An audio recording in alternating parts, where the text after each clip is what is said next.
This video is sponsored by Epidemic Sound. LUMIX 24-105mm f4, a lens that should be on everyone's radar, regardless if you are a beginner, amateur or a seasoned pro. F4 aperture will put a lot of people off, but in this case, it really shouldn't. It's a LUMIX after all, and a high quality lens. This is a lens that is versatile enough to be an everyday workhorse, but also one that bridges the gaps between the primes, and one that is pretty good for all kinds of photography or videography. In this video I'll talk about its performance, quality, build, price, and at the end I'll give you my final thoughts and hopefully help you to decide if this lens is for you. So keep watching, don't skip to find out more about this lens.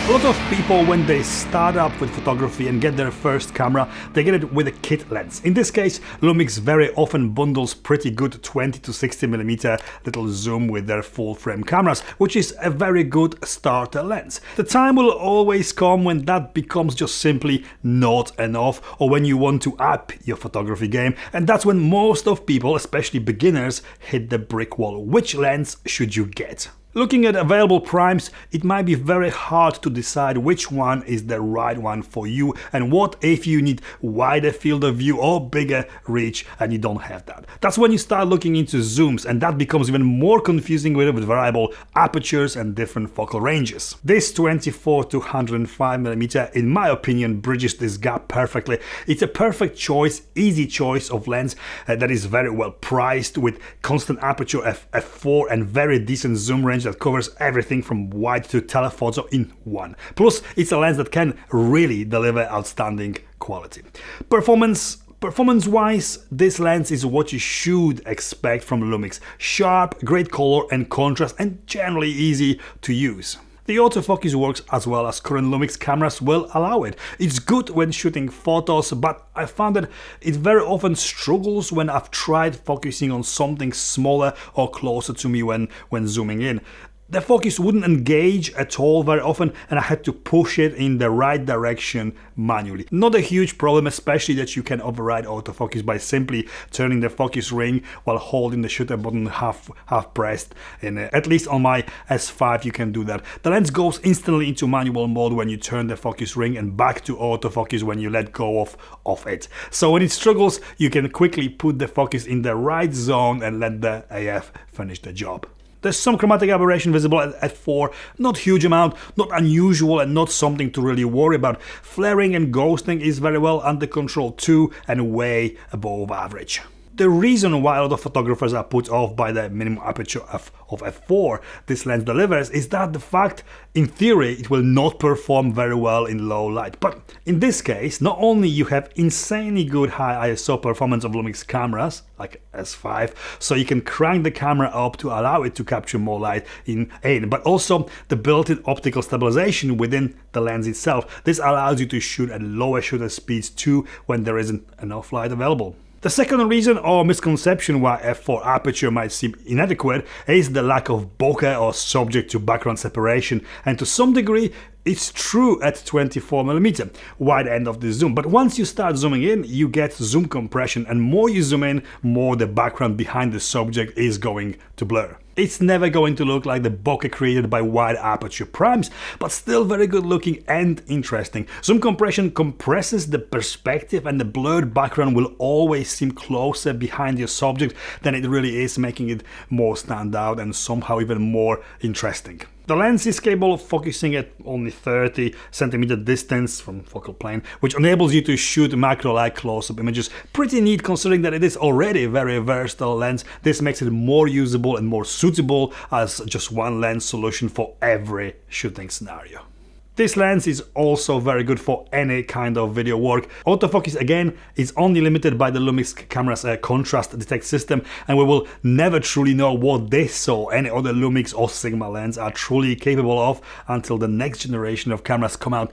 For now, this works really decent, it's okay, and if you don't expect miracles and work with the focusing system limitations, you certainly can get really decent and consistent results with it. The lens can be used in linear focusing mode for better manual focus pulls, and you can fully utilize the lens's stabilization for better and really stable handheld shots. 24mm is also, in my opinion, great for filming yourself with, for vlogging. It's not too wide to create too much of wide angle to distort the perspective, but wide enough to easily film yourself handheld with.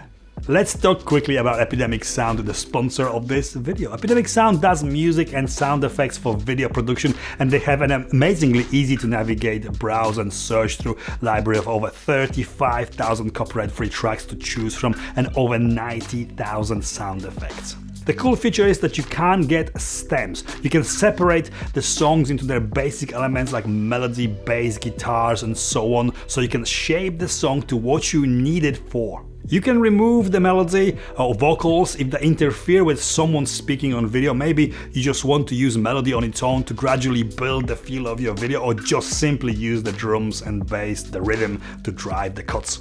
Epidemic Sound is the music and sound effects library that I use personally, and if you'd also like to try it for yourself, the link in the description is in the description below. You do get absolutely free 30-day trial, and everything you download and use in your videos during the trial or subscription period is cleared from copyright strikes forever. Give it a go, it's totally worth it. Of course it is. Build. Really decent size and weight for a lens of this class, weighing approx 680 grams.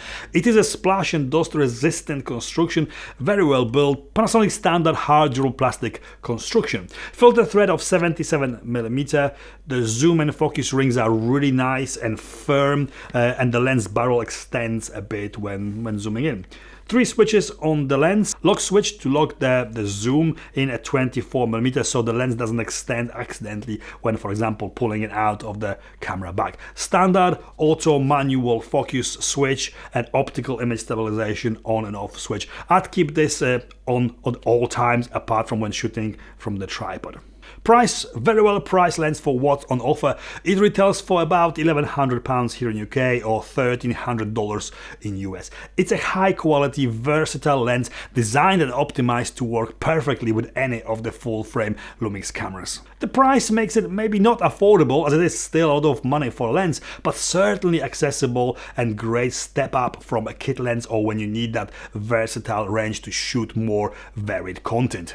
Very good value for money, considering that is a lens that could be used for all kinds of photography and videography, and one lens that can surely deliver amazing results when it counts.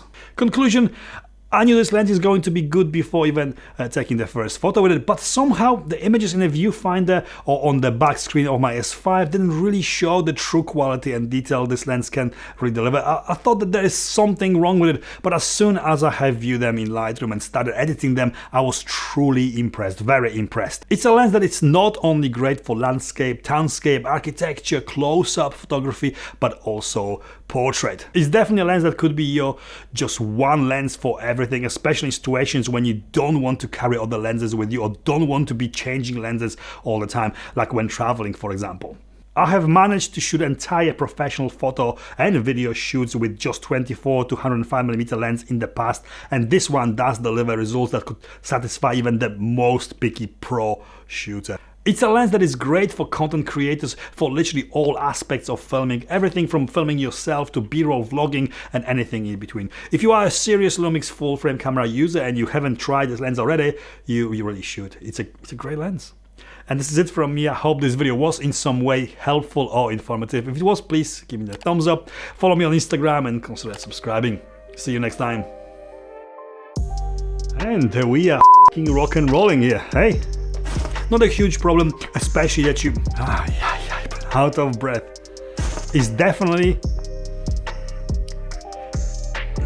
that's how it happens.